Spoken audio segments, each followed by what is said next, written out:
ప్రియమైన దేవుని బిడ్డలారా, దేవునికి స్తోత్రం. మీ అందరికీ నా వందనాలు, నా శుభాకాంక్షలు. మీ అందరికీ నేను ఎంతో కృతజ్ఞ ఉన్నాను. దేవుని అనుగ్రహాన్ని బట్టి నేను మాట్లాడుతూ మీకు అందిస్తున్న వాక్యాన్ని వారము మీరు వింటూ దేవుడి యొక్క ఆశీర్వాదం పొందుతున్నందుకై, ఆ యొక్క వాక్యం ద్వారా మీరు బలపరచబడుతున్నందుకై నేను ఎంతో దేవుని స్తుతిస్తూ ఆరాధిస్తున్నాను. మీ అందరి కొరకు కూడా ప్రార్థన చేయించున్నాను. ఇప్పుడు ప్రభు యొక్క కృపను బట్టి, కనికరాన్ని బట్టి ఈ సాయంకాల సమయంలో నేను తెలుగులో 3వ సంఘం గురించి మాట్లాడుతున్నాను. ముందు తెలుగులో 2 సంఘాల గురించి మాట్లాడినాను. ప్రభు అయిన యేసుక్రీస్తు సంఘపు దూతలకు రాసిన పత్రికను గురించి మాట్లాడుతున్నాను. మొదట ఎఫెసు సంఘంకు, రెండవది స్మరణ సంఘంకి, మూడవది పెర్గమో సంఘానికి. కాబట్టి దేవుని బిడ్డలారగా ఇప్పుడు పెర్గమో సంఘం 12వ వచనం నుంచి 17వ వచనం వరకు, 2వ ప్రకటన గ్రంథం 2వ అధ్యాయము 12వ వచనం నుంచి 17వ వచనం వరకు ఉన్నది. అయితే నేను వచనాలన్నీ ఒకసారి చదవను, ఎందుకంటే సమయం పడుతుంది కనుక వచనం చదువుకుంటూ నేను మీకు వివరిస్తాను, బోధిస్తాను. ఇక్కడ ఏం రాయబడ్డదంటే, పెర్గమోలో ఉన్న సంఘపు దూతకు ఇలాగూ రాయుము. ఏమంటున్నాడు? పెర్గమో ఉన్న సంఘాలకి ఇలాగూ రాయుము అని చెబుతున్నాడు ప్రభువైన యేసుక్రీస్తు. ఎవరికి? అపోస్తలుడైన యోహానుకి చెబుతున్నాడు. యోహాను, నువ్వు పెర్గమోలో ఉన్న సంఘానికి ఇలాగ రాయి అనేసి. ఇంకేమంటున్నాడు? వాడి అయిన 2 అంచులు గల ఖడ్గం గల వాడు చెప్పు సంగతులు ఏమనగా. ఆయన దగ్గర ఏమున్నది? యేసుక్రీస్తు ప్రభు దగ్గర వాడి అయిన 2 అంచుల గల ఖడ్గం. అంటే నిజమైన ఖడ్గం కాదు, ఆ ఖడ్గం కంటే ఎంతో విలువైన మాట, ప్రభువు మాట. ఆ మాట ఎంతో విలువైందంటే దాన్ని గ్రహించడం కష్టం. ఇంకా 1:16 కూడా ఈ విధంగా రాయబడ్డది. చూడండి, 2వ భాగంలో, ఆయన నోటి నుండి 2 అంచులు గల వాడి అయిన ఖడ్గం ఒకటి బయలు వెడలుచుండెను. అంటే ఆయన నోటి నుండి ఆయన మాట బయలువెడుతున్నది. ఆ మాట ఎంత శక్తివంతమైందో మనకందరికీ తెలుసు. అది హృదయంలో చొచ్చి అది ఏ విధంగా మనుషులను మారుస్తూ వచ్చిందో దాన్ని, ఆ వాక్యాన్ని 2 అంచెల ఖడ్గంతో పోల్చినాడు ప్రభు. నిజమే, అది 2 అంచెలు గల ఖడ్గంలాగానే ఉన్నది అది. ఎందుకంటే అది ఎంతో మనుషుల హృదయాలని మార్చేసింది.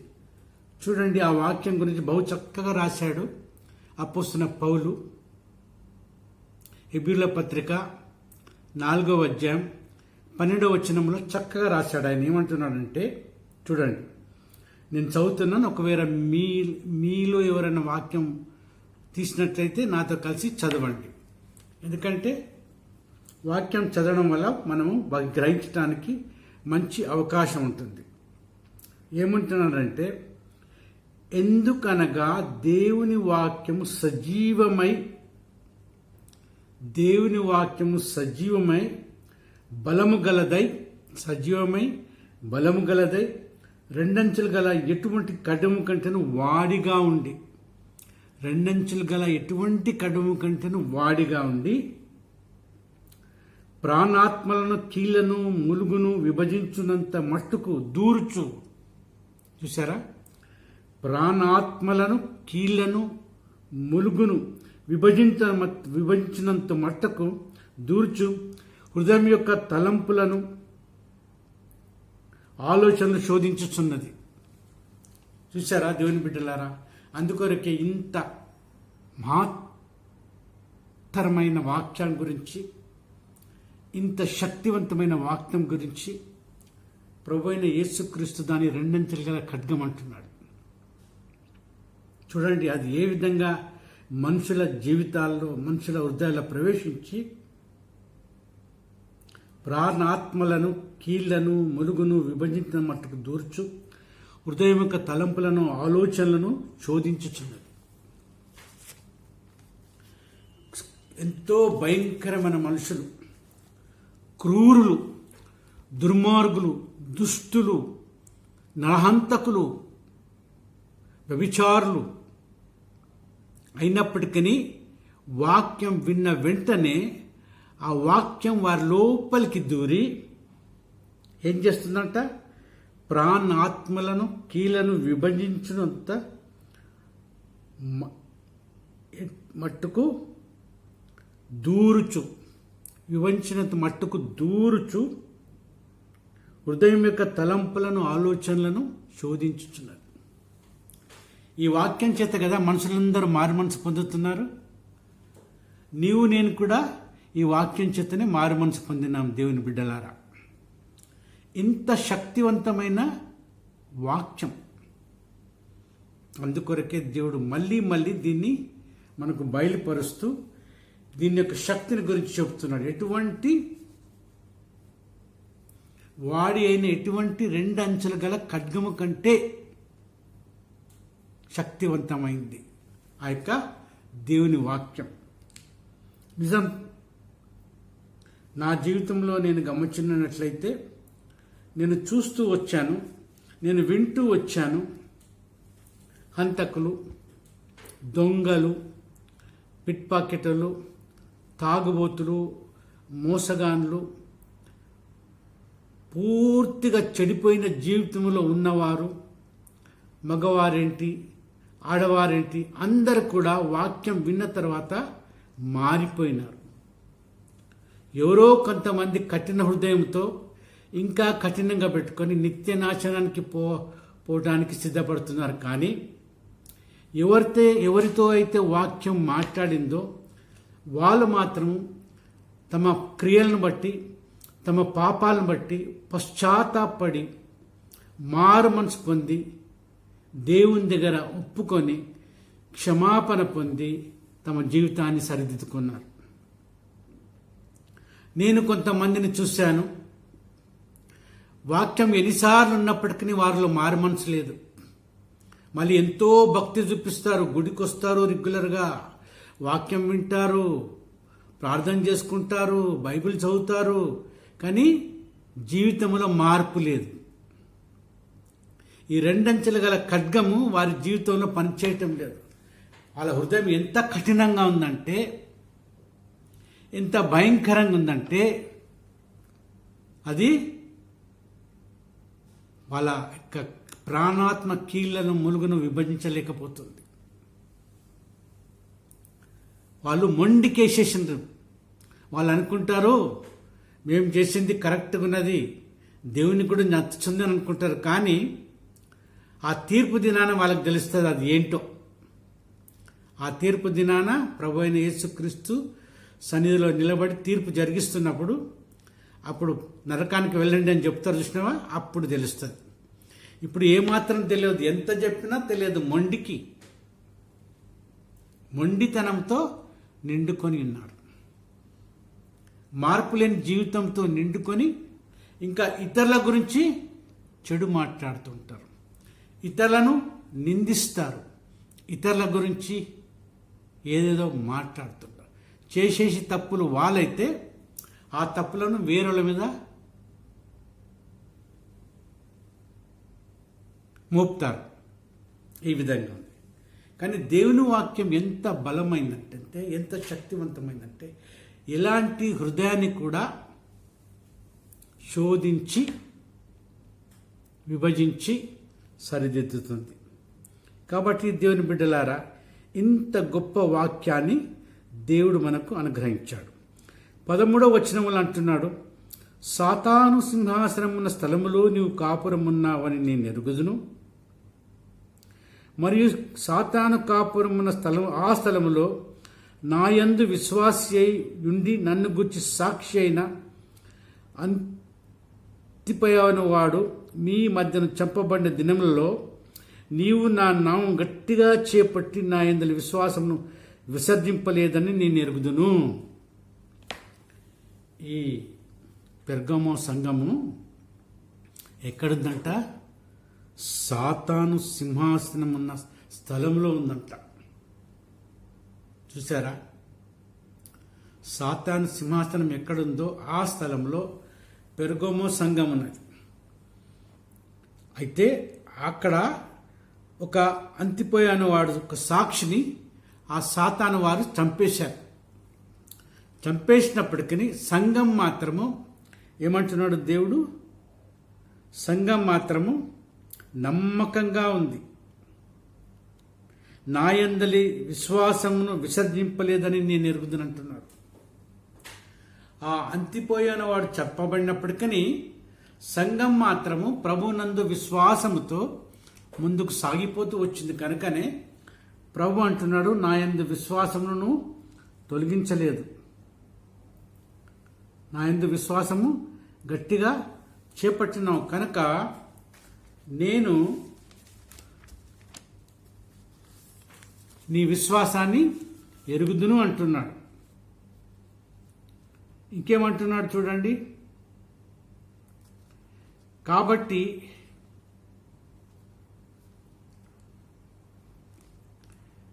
నీకున్న తెలివిని జ్ఞానాన్ని అంత పక్కకు పెట్టేసి దేవుడు సమస్తం ఎరుగును గనుక నీ యొక్క బుద్ధిహీనతను నీ పాపాలను దాచిపెట్టుకోకుండా జాగ్రత్తగా ఉండమంటున్నాడు. దావీదు మహారాజు మొదటి దినవృత్తాంతాలు 28వ అధ్యాయం 9వ వచనంలో సొలొమోనుకు చెప్తున్నాడు, నా కుమారుడా, నీవు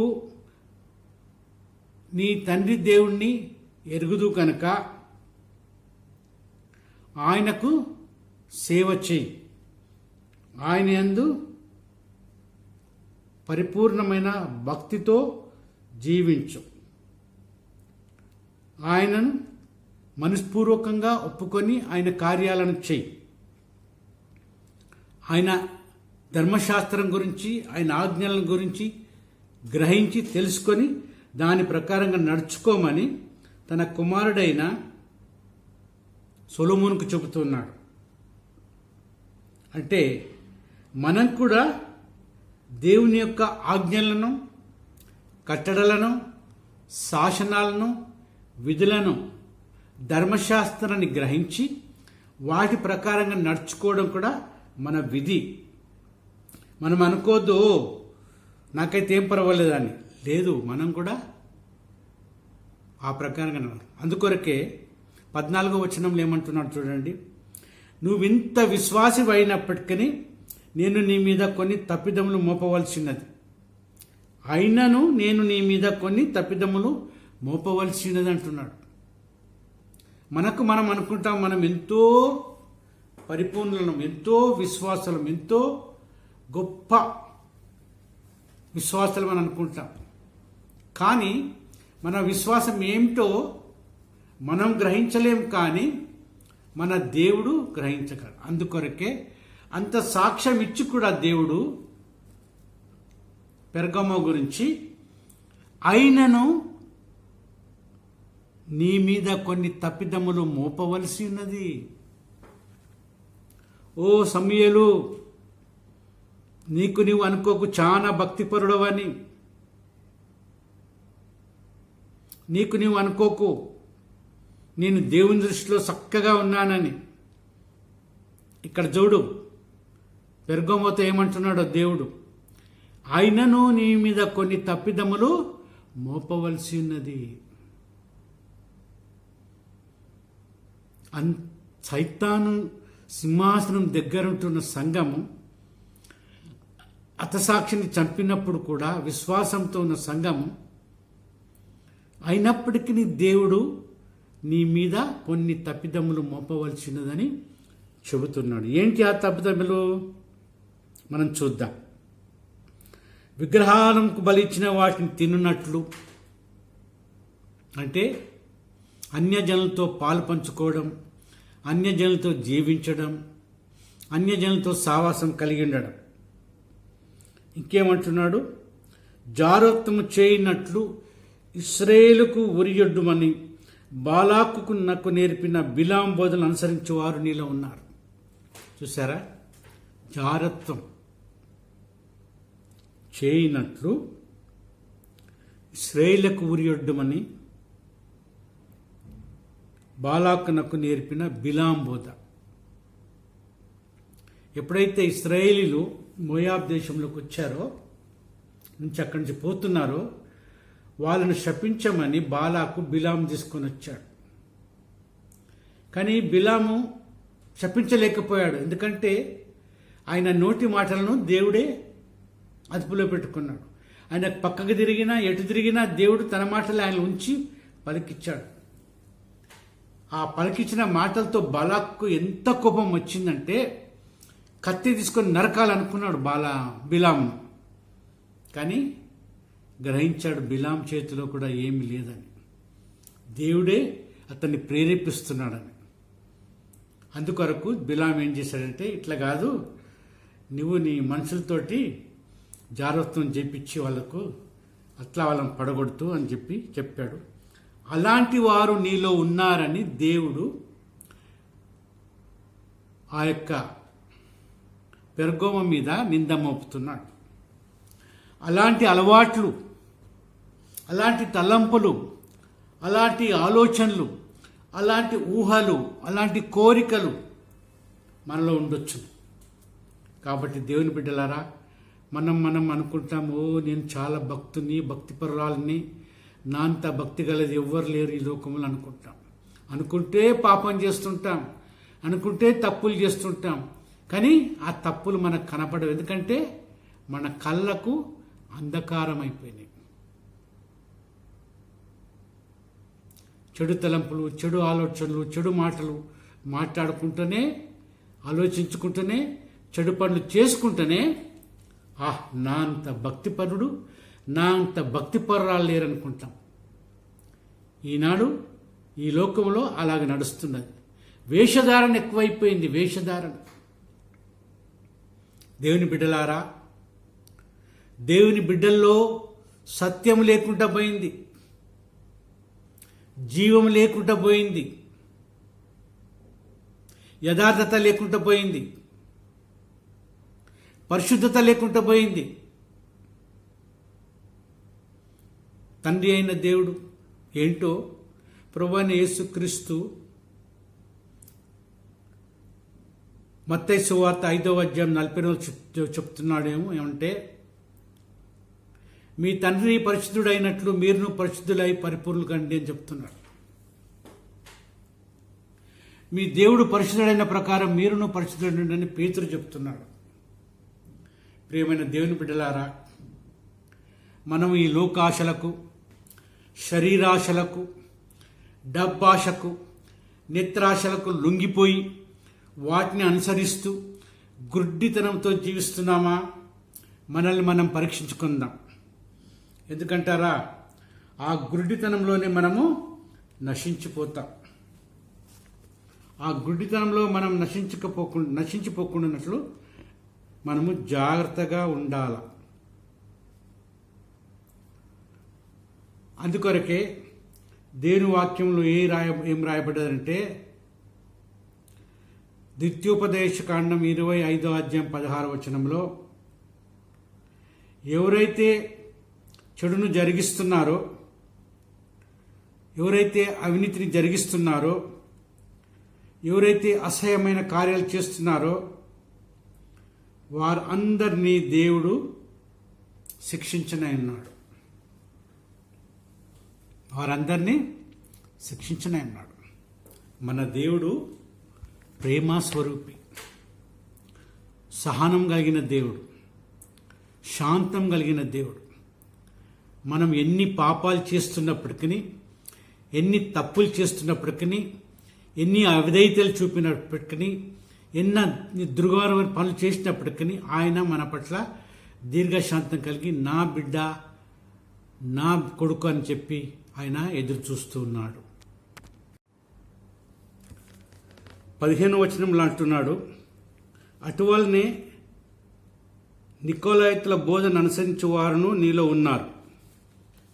ఈ నికోలాయితులు అనేటోళ్ళు మన దేవుణ్ణి అంగీకరించారు. వాళ్ళ అనుసరించేది వేరు, మన దేవునికి విరోధమైంది, మన దేవునికి అంగీకారం కాంది. అందుకొరకే ప్రభు అంటున్నాడు, అటువలనే నికోలాయితుల బోధ అనుసరించువారు నీలో ఉన్నారు. ఇప్పుడు ఏం చేస్తాం మరి? మనలో కూడా కొంతమంది ఎంతో విశ్వాసంగా ఉంటూ, విశ్వాసంతో, నమ్మకత్వంతో, నిరీక్షణతో దేవునికి విధేయులై బ్రతుకుతూ సాగిపోతున్నారు. కొంతమంది వేషధారణతో మనుషులకు చూపించడానికి ఒక రకంగా, గుడి దగ్గర ఒక రకంగా, ఇంట్లో ఒక రకంగా, బయట ఒక రకంగా జీవిస్తున్నారు. సో ఇలాంటి వాళ్ళు కూడా నీ దగ్గర ఉన్నారని ప్రభువు ఆయనపైన నింద మోపుతున్నాడు.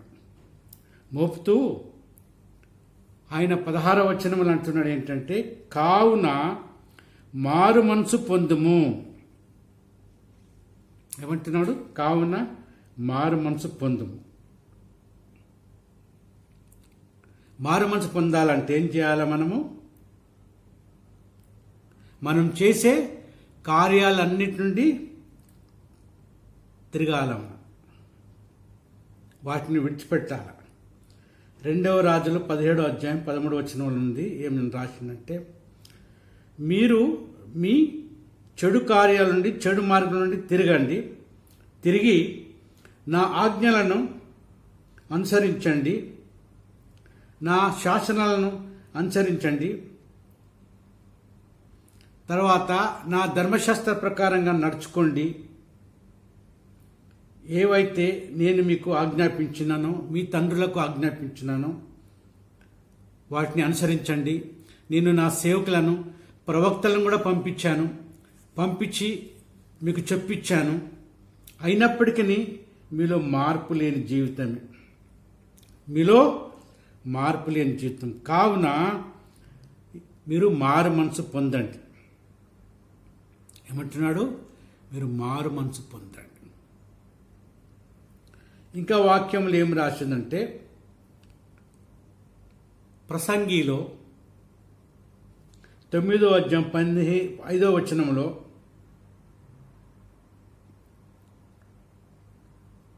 తొమ్మిదవ అధ్యాయం 12వ వచనంలో,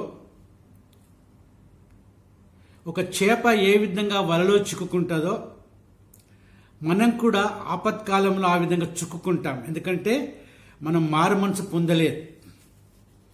మొండికేసి నేను చేసేదే సరైంది, నేను మారు మనసు పొందక్కర్లేదు, నేను ఎన్ని పాపాలు చేసినా, నేను ఎన్ని తప్పులు చేసినా అది కరెక్టే, నేను మారు మనసు పొందక్కర్లేదు అని మొండితనంతో ఉంటాం.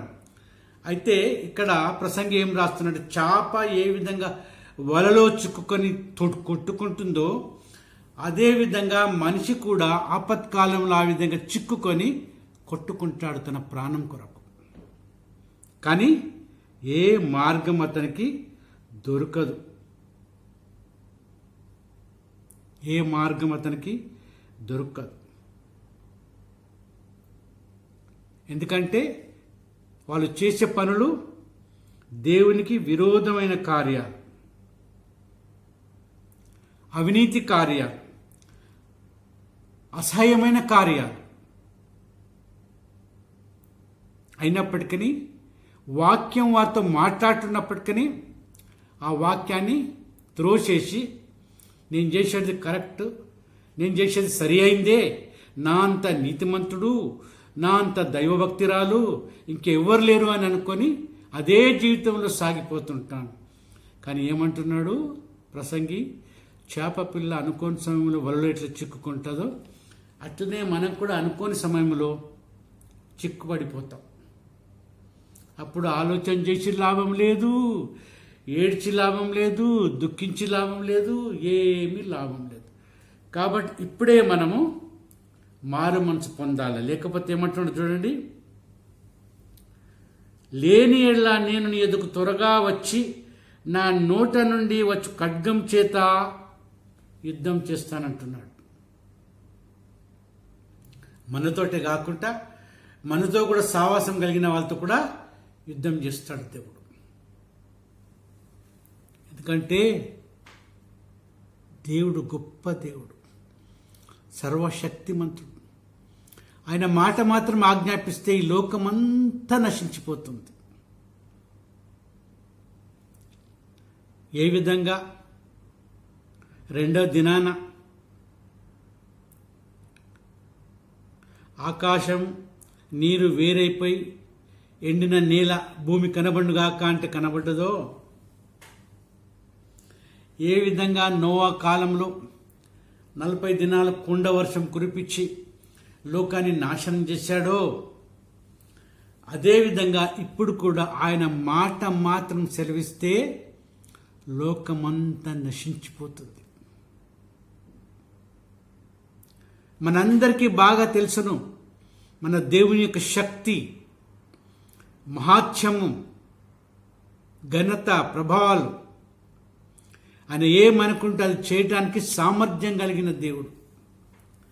మనకు సాధ్యం కాకపోవచ్చు, కానీ ఆయనకు సమస్తము సాధ్యం. అందుకొరకే ప్రభువైన యేసుక్రీస్తు లూకా గ్రంథ సువార్తలో రాస్తున్నాడు, మనుషులకు అసాధ్యమైంది దేవునికి సాధ్యం అన్నాడు. ప్రియమైన దేవుని బిడ్డలారా, నా జీవితంలో ఎన్నోసార్లు నేను అనుకున్నాను, ఇంకా ఇది సాధ్యం కాదు, ఇక నా బ్రతుకు అయిపోయింది, నా జీవితానికి అంతం వచ్చింది అనుకున్నప్పుడు అద్భుత రీతిగా, ఆశ్చర్యరీతిగా దేవుడు నన్ను సంరక్షించాడు, నన్ను తప్పించాడు, నన్ను కాపాడాడు. మన దేవుడు అంత శక్తిమంతుడు. ప్రియమైన దేవుని బిడ్డలారా, మనము మన దేవునితో పోరాడలేం, మన దేవునితో వాద్యమాడలేం, మన దేవుని ముందు మనము నిలబడలేం. కాబట్టి మనము మనల్ని పరీక్షించుకొని జాగ్రత్తగా ఆలోచన చేసుకొని ఈ వాక్యం ఉన్నప్పుడు, ఈ వాక్యం విన్నప్పుడు మోకరిల్లి, ప్రభువా నా జీవితం ఎలాగుంది, నేనేం చేస్తున్నాను నాయన, నా గుడ్డితనంతో నేను చేసేది చక్కగా ఉంది అనుకుంటున్నానా, నేనే సరైన వాణిని, సరైన దానిని అనుకుంటున్నానా, నా పాపములు జీవిస్తూనే నేను సంతోషిస్తున్నానా, నా అంధకారంతో నేను గ్రహించలేకున్నానా, తండ్రి నేను నశించిపోవడం నీకు ఇష్టం లేదు కదా నాయన, నువ్వు మారు మనసు పొందాలని చెప్తున్నావు కనుక దయచేసి నన్ను కనికరించి, నన్ను కటాక్షించి, ప్రభువా నా హృదయాన్ని తట్టి నా రాతి గుండెను తొలగించేసి, కరిగించి, నాలో ఉన్న అంధకారాన్ని తొలగించి వేసి, నీ యొక్క వెలుగును నాలో ప్రకాశింపజేసి, తండ్రి ఈనాటి నుండి నేను నీ వెలుగులో నడుచుకుంటకును, నీకు అనుకూలంగా జీవించుటకు కృపను దయచేయం.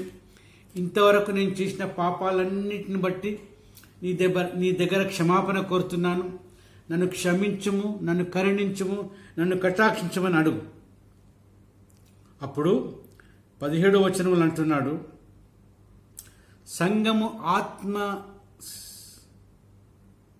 సంఘములతో ఆత్మ చెప్పుచున్న మాట చెవిగలవాడు వినుగాక. సంఘములతో ఆత్మ చెప్పుచున్న మాట చెవిగలవాడు వినుగాక. ప్రియమైన దేవుని బిడ్డలారా, ప్రతి సంఘానికి ముగింపు ఇలాగే జరుగుతున్నది. ఏంటి? సంఘములతో ఆత్మ చెప్పుచున్న మాట చెవిగలవాడు వినుగాక. జయించువానికి, అంటే ఎవరైతే జయిస్తారో, ఇప్పుడు ఇక్కడ పెర్గామోలో ప్రభు చెప్పాడు, మారు మనసు పొంది నా వైపు తిరగమన్నాడు. సో ఇలాంటి వారు జయం పొందుతారు. కాబట్టి మనం కూడా మారు మనసు పొంది దేవుని వైపు తిరిగినట్లయితే మనకు జయం కలుగుతుంది. అప్పుడు మనము జయించువారం అవుతాం. ప్రియమైన దేవుని బిడ్డలారా, నిజంగా ఎంత గొప్ప భాగ్యమో మీరే ఆలోచించండి. జయించువానికి ఏమిస్తానంటున్నాడు? మరుగైన మన్నాను భుజింపనిత్తునంటున్నాడు. ఇశ్రాయేలు సీను అరణ్యంలో ప్రవేశించి ప్రయాణం అవుతున్నప్పుడు వాళ్ళకు దేవుడు పరలోకం నుండి మన్నా అని ఆహారాన్ని ఇచ్చాడు. ఎన్ని రోజులు ఇచ్చాడు? 1 రోజు, 10 రోజులు, నెల రోజులు, 1 సంవత్సరం కాదు, 40 సంవత్సరాలు ఇచ్చిండు వాళ్ళకు. పొద్దున మన్నా, సాయంత్రము పూరీలు. ఎందుకంటే మాకు మాంసం కావాలి.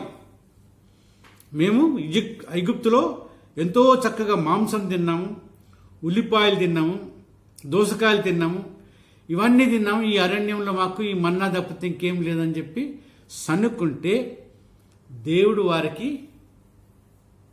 పూరేళ్లను రప్పించిచ్చాడు విస్తారంగా. మనకు కూడా అలాంటి దురాశ కలిగి, కోరికలు కలిగి, తలంపులు కలిగి మన దేవుణ్ణి దుఃఖపెడుతున్నాం. తెలుసా, మన దేవుడు దుఃఖపడతాడు.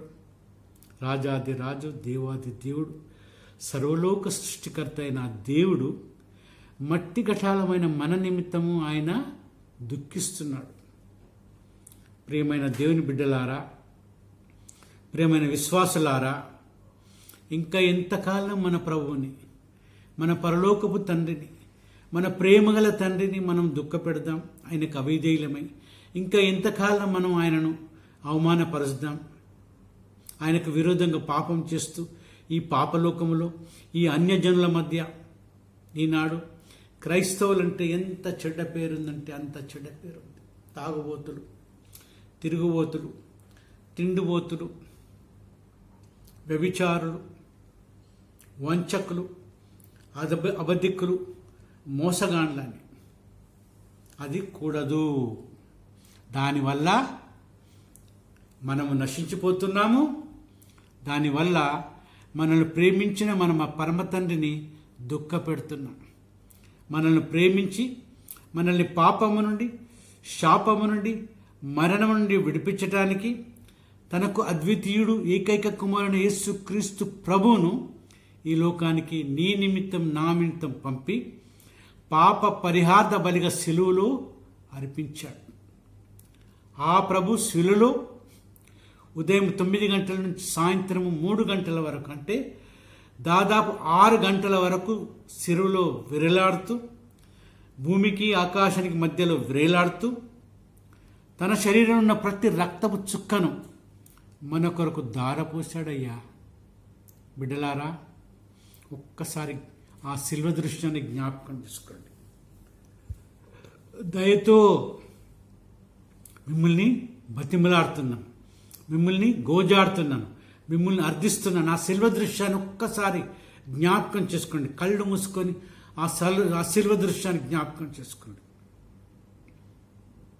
మనం చేసిన పాపాల కొరకు, మనము చూపిన అవిధేయత కొరకు, మనం చూపిన తిరుగుబాటు స్వభావాన్ని బట్టి, మొండితనాన్ని బట్టి ఆ పరిశుద్ధుడు, పవిత్రుడు, పావనుడు, దేవునికి ఏకైక కుమారుడు, అద్వితీయ కుమారుడైన యేసుక్రీస్తు ప్రభు ఈ లోకానికి వచ్చి నీ కొరకు, నా కొరకు సిలువలో తన ప్రాణాన్ని బలిగా అర్పించాడు. ఒక్కసారి ఆ శిలువ దృశ్యాన్ని జ్ఞాపకం చేసుకోండి. దయతోటి ఎన్ని కొరడా దెబ్బలు తిన్నాడు, ముళ్ళ కిరీటంతో గుచ్చబడ్డాడు, నీ కొరకు, నా కొరకు చెంపల మీద దెబ్బలు తిన్నాడు, ముఖం మీద ఉమ్మివేయబడ్డాడు. ఒక్కసారి జ్ఞాపకం చేసుకోండి ప్రియులారా. అంత గొప్ప ప్రభు, రాజాది రాజు, దేవాది దేవుడు, సర్వలోకానికి సృష్టికర్త. సృష్టించబడినది ఏది ఆయన లేకుండా సృష్టించబడలేదు. ఆయన ద్వారా, ఆయన కొరకు, ఆయన వల్లనే సృష్టింపబడ్డది. మాట మాత్రం సెలవిస్తే చాలు మనమందరము నశించిపోతాము, మట్టి ఘటాలమైపోతాం, లేకపోతే మసి అయిపోతాం. కానీ దేవుడు అలాగ చేయకుండా, పరమతండ్రి అలాగ చేయకుండా తన ఏకైక కుమారుని లోకానికి పంపించి మన కొరకు పాప పరిహార బలిగా అర్పించండు. కాబట్టి జయించువానికి మరుగైన మన్నాను భుజింపనిత్తును, మరియు అతనికి తెల్లని రాతినిత్తును. ఆ రాతి మీద చెక్కబడిన ఒక కొత్త పేరుండును, పొందిన వానికే గాని మరి ఎవరికి తెలియదు అంటున్నాడు. చూసారా, కొత్త రాతి, తెల్లని రాతిని ఇస్తాడంట. ఆ రాతి మీద ఆ మనిషి కొరకు, అంటే నీ కొరకు కానీ నా కొరకు కానీ ఆ రాయినిస్తే ఆ రాతి మీద దేవుడు మనకు పెట్టిన పేరు ఉంటుంది. ఆ పేరు ద్వారానే మనం పరలోకంలో గుర్తింపబడతాం. అయితే ప్రియులారా, మరి ఆ రాతిని పొందటానికి మీరు సిద్ధంగా ఉన్నారా? ఆ రాతిని పొందటానికి మీరు యోగ్యులా? ఆ రాతిని పొందటానికి మీలో అర్హతలున్నాయా? పరలోకానికి వెళ్తానే నిశ్చయత మీకున్నదా? ఆలోచించండి దేవుని బిడ్డలారా, ఆలోచించండి. ఎందుకంటే ఇవి అంత్య దినాలు. గడిచిన సంవత్సరం నుండి మనము గమనిస్తున్నాము, ఈ కరోనా తెగులు కోవిడ్ అనేది సర్వలోకంలో విజృంభించి అగ్రరాజ్యాలను సైతం తల్లడిలా చేపిస్తున్నది. అగ్రరాజ్యాలు సైతం ఏమి చేయలేక నిశ్చాయస్థితిలో ఉన్నారు. లక్షల కొలది మనుషులకు సోకింది, లక్షల కొలది మనుషులు చనిపోయినారు. ప్రియమైన దేవుని బిడ్డలారా, ఇంకా మొండికేయకండి, ఇంకా మొండి తలంపుల ఆలోచనలతో ఉండకండి. మోకరిల్లండి, ప్రభువుని అడగండి, ప్రభువా నీకు విరోధంగా నాలో ఏముందో దయచేసి చెప్పాను అని అడగండి. జయించువానికి ఏమేమి ఇస్తాడో మొదటి సంఘాల్లో చూసాము. ఎపిసి సంఘంలో అన్నాడు, జయించువానికి దేవుని పరదశలో ఉన్న జీవవృక్ష ఫలము భుజింపనిస్తున్నాడు. మనం జయిస్తే జీవవృక్ష ఫలము భుజింపనిస్తాం. జీవవృక్ష ఫలం తింటే సదాకాలము జీవిస్తాం. మరి సర్ది సంఘానికి, స్మరణ సంఘంకి ఏం రాశాడు చూద్దాం. స్మరణ సంఘం, జయించువారు రెండవ మరణం వలన ఏ హాని చెందడు. రెండవ మరణం అంటే ఏంటో తెలుసా ప్రియమైన దేవుని బిడ్డలారా? మనం ఈ లోకములో మరణించిన తర్వాత ప్రభు సన్నిధికి వెళ్ళి తీర్పు కొరకు నిలబడ్డాం. ఆ తీర్పులో మనం యోగ్యంగా ఉంటే పరలోకానికి పోతాం, అయోగ్యంగా ఉంటే నరకాగ్నికి పోతాం. అదే రెండవ మరణం. అక్కడ అగ్ని ఆరదు, పురుగు చావదు, మహాభయంకరంగా ఉంటుంది. ఆ భయంకరమైన దుస్థితిలోకి పోవాలనుకుంటున్నారా? లేకపోతే దేవుడిచ్చే ఆ తెల్లని రాతిని పొంది ఆయన పరలోక రాజ్యంలో నిత్యం ఆయనతో ఉండాలనుకుంటున్నారా? ఇప్పుడు మీ చేతిలో ఉంది. మీరే నిశ్చయించుకొని ప్రభు దగ్గర క్షమాపణ అడిగి మారు మనసు పొంది మీ పాపాలనే ఒప్పుకొని ఆయనకు వైపు తిరగమని యేసు ప్రభు నామమున మిమ్మల్ని అడుగుతున్నాను. దేవుడి వాక్యం దీవించునుగాక. ఆమేన్.